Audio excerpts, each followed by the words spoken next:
and, of course, intensifying the fight against corruption by increasing transparency, accountability, and compliance with law and order. The truth, of course, is that without controlling corruption, there is absolutely no way that our economy or our nation will survive.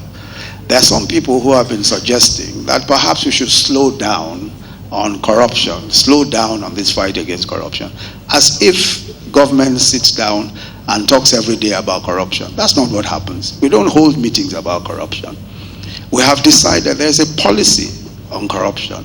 We have empowered the appropriate agencies, the EFCC, the ICPC. We have empowered them. We don't control them in any way. They simply go out and do their work based on information that's available to them. And I think they've been doing incredible work lately.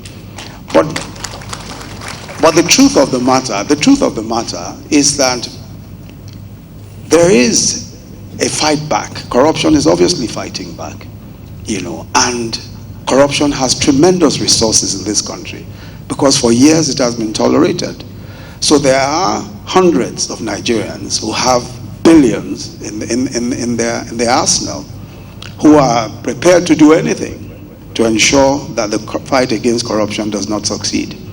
But let me say that it's an existential fight for Nigeria. The fight against corruption is existential. If we don't deal with corruption, just as President Buhari has said, corruption will deal with us. If we don't kill it, it will kill us. If you look at the sheer amount of resources that individuals in this country have pocketed, it's what accounts for where we are today. If some individuals, if some individuals can make away with $3 billion in just one sector, another sector, some people make away with another $4 billion. Keep in mind that our entire external reserves today stands at $27 billion. If individuals can make away with half of that, we really cannot begin to talk of an economy. Those individuals must not only be made to account, but in the future, it must be made clear that it will not be acceptable, it will not be tolerated. And that is the reason why we must all, and that's the reason why we mustn't see this as a fight that the federal government is for. No, it's an existential fight. It's a fight for every one of us. It's a fight for the future of our nation.